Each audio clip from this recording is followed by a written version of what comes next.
Hi there, my name is Muskan and you are watching Knowledge is Good. So today in this topic we are going to see methods of research जिसमें हम जो हमारे बच्चे भी जो research methods थे उनको जो है डिस्कस करेंगे। पार्ट वन में हमने quantitative qualitative structured unstructured conceptual and empirical research इन सब के बारे में देखा और इंडक्टिव डिडक्टिव इस तरह की कई रिसर्च जो है हमने उसमें कवर की थी। अगर आपने वो वीडियो नहीं देखा है तो प्लीज़ पहले जो है आप उस वीडियो को देख लें, उसको कवर कर लें एंड देन आफ्टर जो है आप इस को कंटिन्यू करें। So guys, before I will move forward, please do like, share and subscribe the channel and don't forget to comment below in the comment section. So let us first see the जो हमारे जो है research है based on nature of inquiry. Nature of inquiry के basis पे जब हम research को जो है वो क्लासीफाई करते हैं तो हमारे पास कॉन्सेप्चुअल रिसर्च आती है और साथ ही साथ हमारे पास फिलोसफिकल एंड हिस्टोरिकल रिसर्च जो है वो हम बेस्ड ऑन जो है वो नेचर ऑफ इंक्वायरी जो है वो क्लासीफाई करते हैं। एक आपकी कॉन्सेप्चुअल, एक हिस्टोरिकल और एक जो है वो आपकी फिलोसफिकल। ना कमिंग टू कॉन्सेप्चुअल की जब हम बात करते हैं, कॉन्सेप्चुअल रिसर्च जैसे कि इसका नाम ही बता रहा है कि किसी कॉन्सेप्ट पे आधारित रहेगा। लाइक राइट, इसका जो बेस है वो कॉन्सेप्ट होएगा। जो रिसर्च है वो मेनली फोकस करेंगी कॉन्सेप्ट को बिल्ड करने पे, ना कि इंफॉर्मेशन को कलेक्ट करने में, जैसे कि हम दूसरे रिसर्चेस में अभी तक करते आए हैं। सो जो कॉन्सेप्चुअल रिसर्च है ये एक्सप्लोर करता है एंड डेवलप करता है आइडिया और कॉन्सेप्ट। फॉर एग्जाम्पल जो रिसर्चर है is interested in the concept of happiness. For example मानो आप कल के लिए जो है वो पीएचडी आप परस्यू कर रहे हैं और आपको हैप्पीनेस एक जो है वो आइडिया है, कॉन्सेप्ट है जिस पे आप जो है देखना चाहते हैं कि अभी हैप्पीनेस का लोगों के लिए क्या मतलब है, राइट?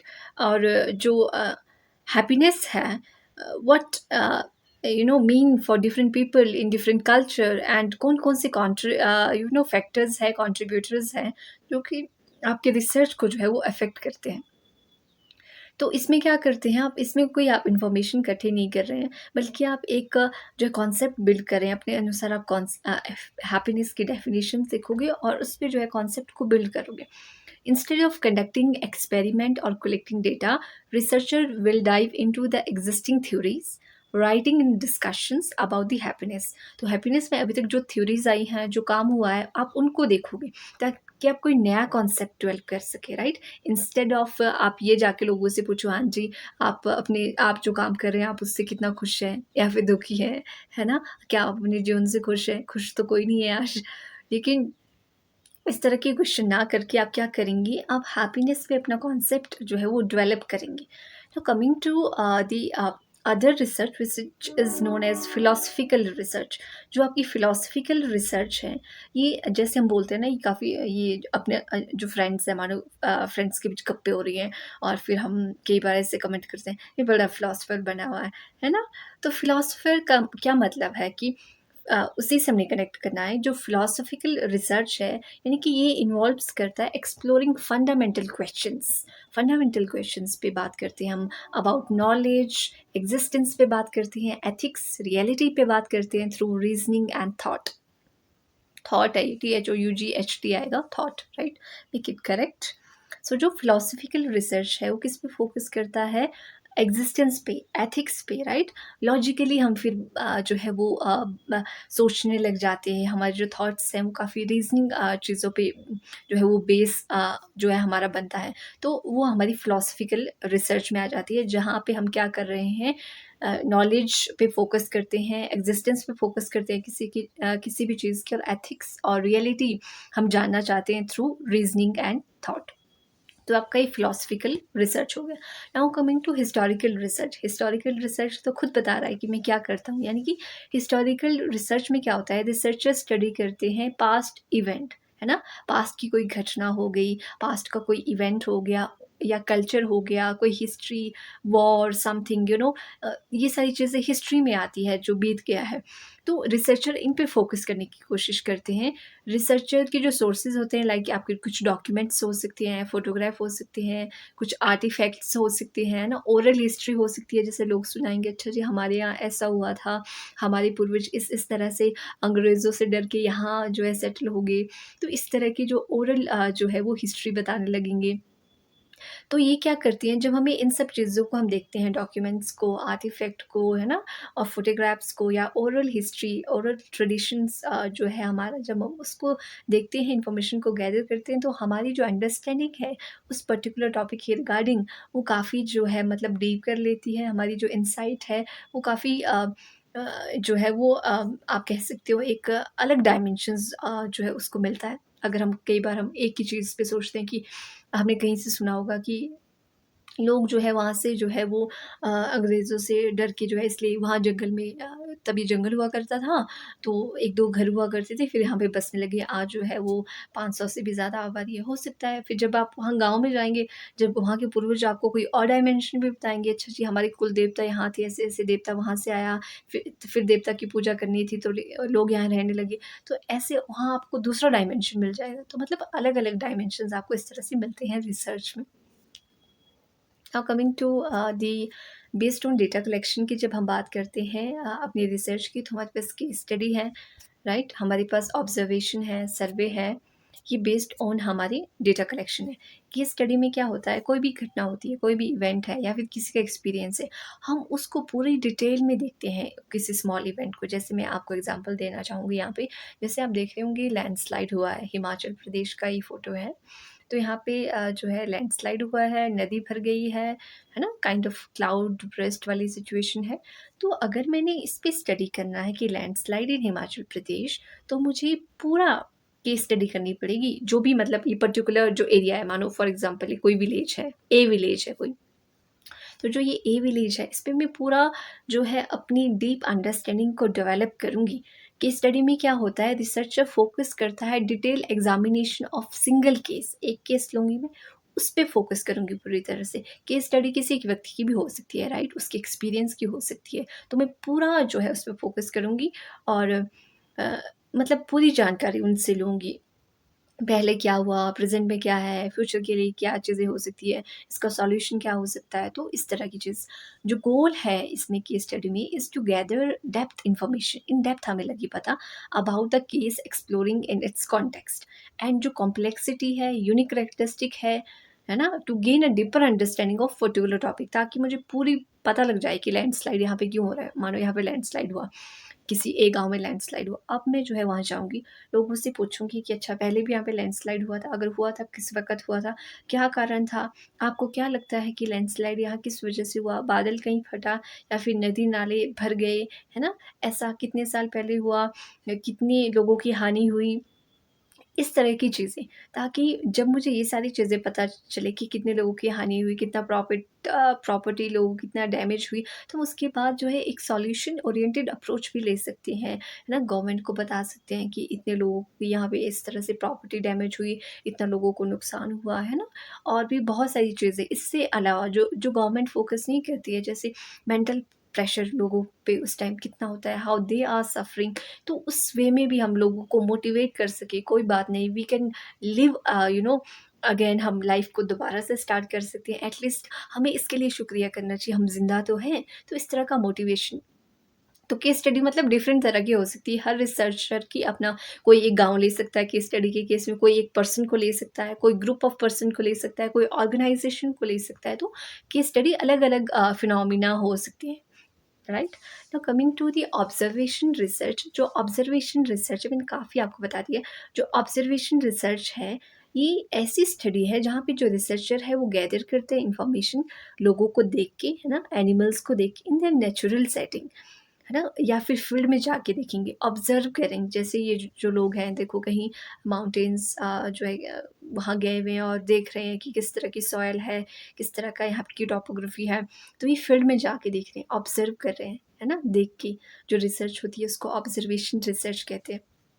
फिर हमारा उसके बाद आता है सर्वे। जो सर्वे है आपका, सर्वे रिसर्च जो मेथड होता है, उसमें हम इंफॉर्मेशन को कलेक्ट करते हैं ऑन फील्ड जाके। हमारे पास कुछ क्वेश्चंस होते हैं, हम लोगों से पूछते हैं, है ना? उनके बिहेवियर के बारे में जानते हैं, है ना? उनका एटीट्यूड किस तरह का है लाइफ का, उनके बारे में जानते हैं। और हम ये जो सर्वे है ये कंडक्ट कर सकते हैं इंटरव्यू करके लोगों को, क्वेश्चनियर्स बना के, फ़ोन कॉल्स भी किए जा सकते हैं या फिर ऑनलाइन फॉर्म्स जैसे ईमेल के थ्रू, है ना, या ऑनलाइन इंटरव्यू करके, इस तरह से जो है वो सर्वे हो सकता है। जैसे मैं आपको एग्ज़ाम्पल दूँ तो जब हम मास्टर्स में थे, तो हमारा जो ग्रुप है यूनिवर्सिटी से सर्वे पे गया था, whole class that was divided into different sections. तो अलग-अलग सेक्शंस को अलग-अलग टॉपिक मिले थे। I belong to the department of geography. तो ज्योग्राफी में हमारा जो मेनली जो मेरे ग्रुप का टॉपिक था वो था settlement pattern, house type and settlement pattern. तो जब हम सर्वे करने गए, ये हमारा डिसर्टेशन का वो काम होता है मास्टर्स में लास्ट सेम में। तो जब हम सर्वे करने गए वहाँ, तो हमने क्या किया, हमने क्वेश्चनेयर्स बनाए थे, राइट। पहले हमने सर्च किया क्योंकि हमने कहाँ जाना है। एक्चुअली हमारे सीनियर्स भी पहले गए थे, तो they had given us a rough idea भाई क्या है किस तरह का है, तो we had search by ourselves. और फिर हमने उस तरह से क्वेश्चनेयर्स बनाए और फिर हमने ऑन फील्ड लोगों को जाके पूछा। पूरा 2 दिन हमने वो फुल सर्वे किया। फील्ड में जाके लोगों से पूछा कि किस तरह का घर है आपका, है ना? क्या-क्या मटीरियल हुआ है यूज़ घर में, कब बना है आपका घर और आगे किस तरह के घर आप बनाना चाहते हैं। तो इस तरह के क्वेश्चन्स थे हमारे और it was a very engaging and enjoyable process होता है सर्वे का। और फिर हमने वो डाटा वहाँ से कलेक्ट करके लाया, राइट? तो फिर आपको लगता है पता आप लोगों के कल्चर को भी जानते हो, तो सर्वे जो मेथड होता है तो one of the best method है ना, कभी भी आप करें। Now coming to open ended and close ended survey, sorry. अब मेरे पास क्वेश्चनेयर तो है नहीं, मैंने कहीं रखा हुआ है, अगर होता तो मैं आपको अभी दिखाती कि ओपन एंडेड क्वेश्चंस कैसे होते हैं और क्लोज एंडेड सर्वे किस तरह का होता है। जो ओपन एंडेड जो सर्वे होता है, इसमें क्या करते हैं, मैं आपको एग्जांपल देती हूँ। हम एक क्वेश्चन पूछते हैं लोगों से। मान लो हमने ये पूछा कि आप अपनी लाइफ से कितने सेटिस्फाइड हो हैं गाँव में। आप गाँव में ही रहना चाहते हो या फिर कल दिन आप जो है अर्बन सिटी में भी आना चाहते हो। तो ये ओपन एंडेड क्वेश्चन है। इसमें लोग जो है अपने ओपिनियन रख सकते हैं, मतलब यहाँ रहना चाहता हूँ, नहीं रहना चाहता हूँ, जो भी उन्होंने बोला पूरा, राइट। जो 5 नंबर का क्वेश्चन आता है ना पेपर में, वो आपका ओपन एंडेड क्वेश्चन है जिसमें आप कुछ भी लिख सकते हैं। क्लोज एंडेड जो सर्वे होता है उसमें क्या होता है, हम जो है वो ऑब्जेक्टिव बेस्ड क्वेश्चंस बनाते हैं। जैसे आपके एमसीक्यू फॉर्मेट में क्वेश्चन आते हैं ना, वो आपका क्लोज एंडेड सर्वे होगा। उसमें हम लिखेंगे what kind of material is used in your house, है ना? किस तरह का मटेरियल आपके घर में यूज़ हुआ है घर बनाने के लिए। जैसे हम एग्ज़ाम्पल दे देंगे, मतलब ऑप्शंस दे देंगे, mud, cement and mud, any other. तो इस तरह का जब हम क्वेश्चनेयर बनाते हैं सर्वे के लिए, तो उसको क्लोज एंडेड सर्वे कहते हैं। जब मैं ओपन चॉइस दे देती हूँ लोगों को कि वो अपने ओपिनियन कुछ भी रख सकते हैं, व्हाटएवर दे फील लाइक, तो वो आपका ओपन एंडेड सर्वे हो गया। Okay fine, I hope you got it. Now coming to based on time frame. जब हम टाइम फ्रेम की बात करते हैं तो हम वक्त की बात कर रहे हैं कि हम रिसर्च में कितना टाइम लगा रहे हैं, राइट। सो जो इसमें हमारी दो है basically which we have to focus based on the time frame. एक हमारी लॉन्गिट्यूडनल रिसर्च है, दूसरी हमारी क्रॉस सेक्शनल रिसर्च है।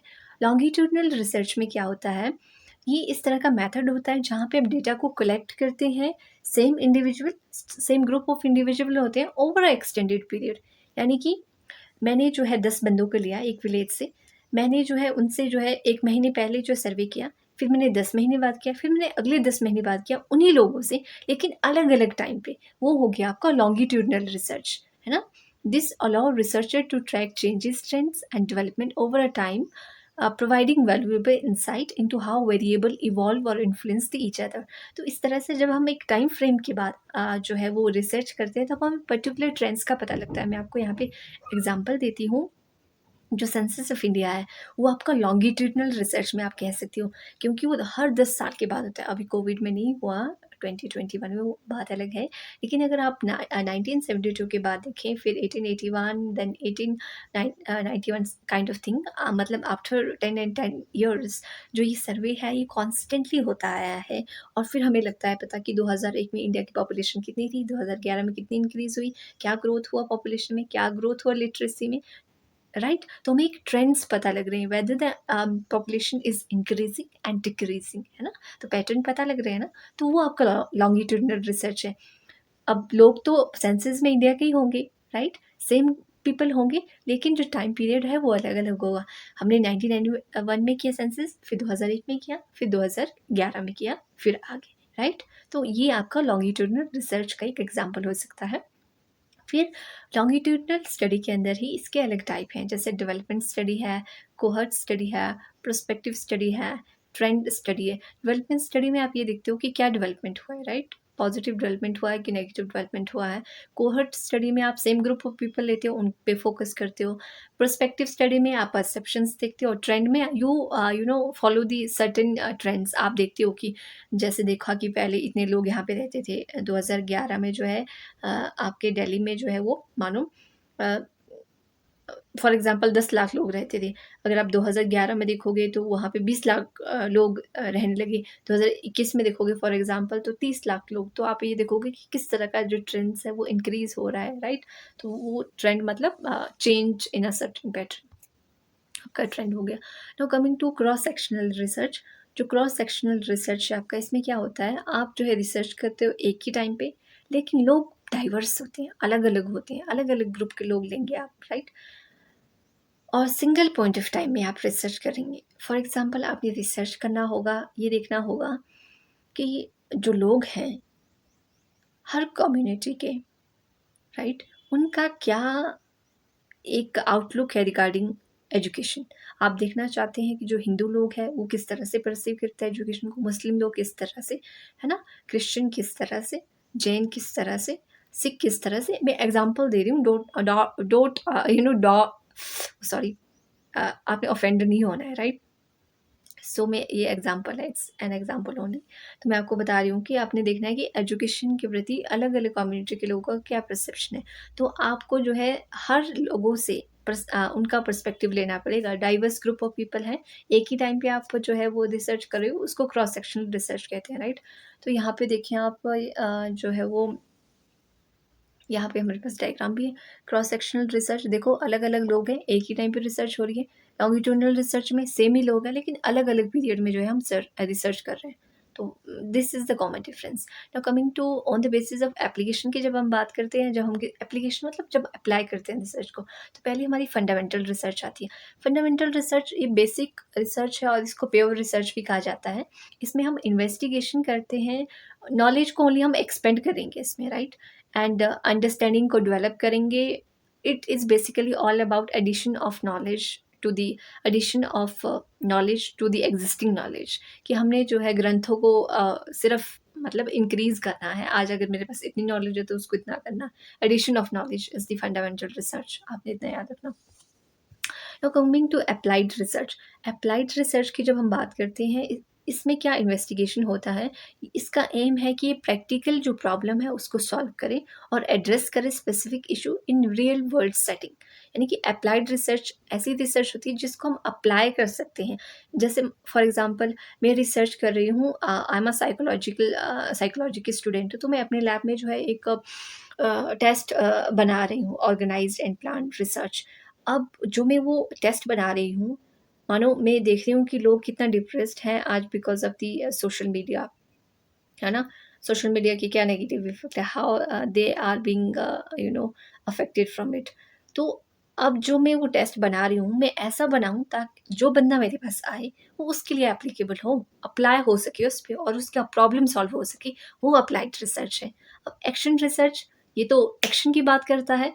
एक्शन रिसर्च बात करता है सॉल्व करने के लिए रियल वर्ल्ड प्रॉब्लम, जो रियल वर्ल्ड प्रॉब्लम है उसको सॉल्व करना है on the spot at a time, right? इसमें बात आती है कि एक्शन रिसर्च में एक सर्कल बनता है, जो कि मैं यहाँ पे नहीं मैंने डाला बिकॉज ऑफ द टाइम, मेरे पास कम था। तो एक्शन रिसर्च में क्या होता है, पहले हम प्लान करते हैं, देन वी एक्ट, एक्शन लेते हैं, फिर हम ऑब्जर्व करते हैं, फिर हम रिफ्लेक्ट करते हैं उस चीज़ को। तो ये पूरा साइकिल बनता है, इसको PAOR इस तरह से आप इसको याद रखना।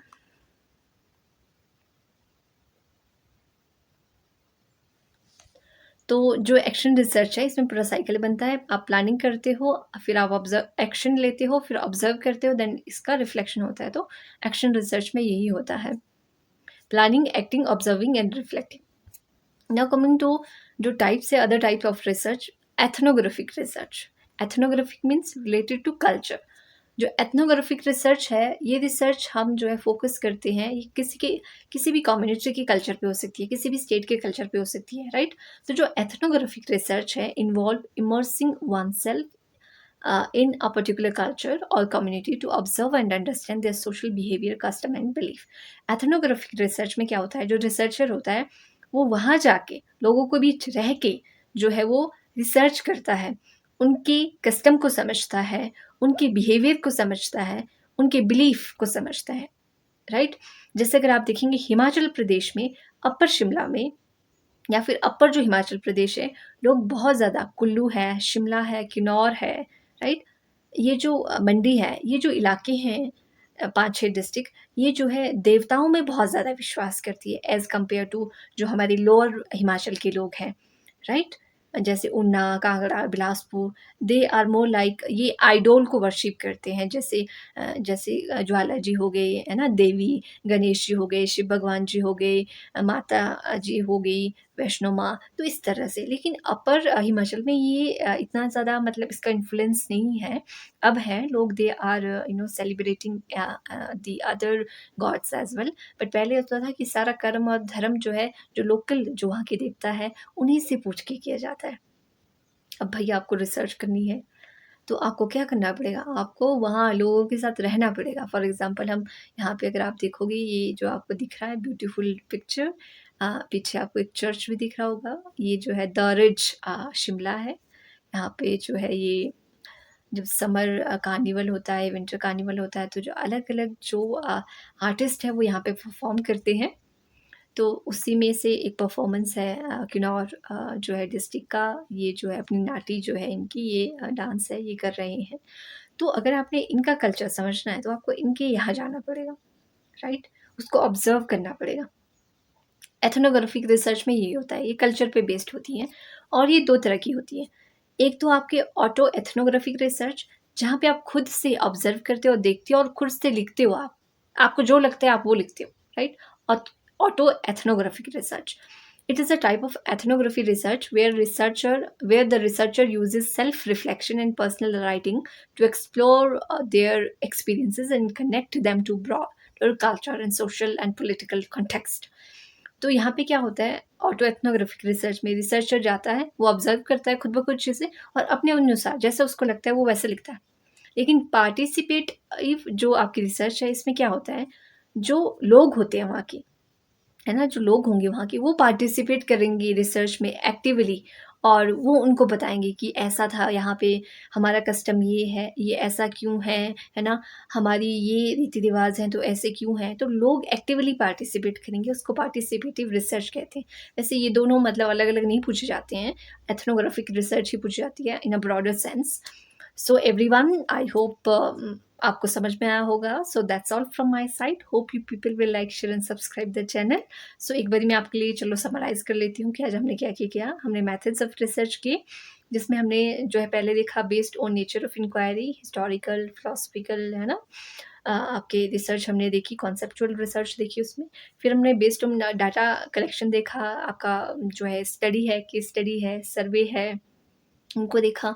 फिर हमने जो है और रिसर्चेज़ देखी, जैसे एथनोग्राफ़ी वाली देखी, अदर टाइप ऑफ रिसर्च में, जिसमें हमारे 2 पार्ट्स थे और इस तरह से हमने और 1-2 रिसर्च देखी। आप वीडियो को देख लेना और होप कि आपको समझ में आ गई होगी। So thanks for watching. Don't forget to like, share and subscribe. Bye and take care.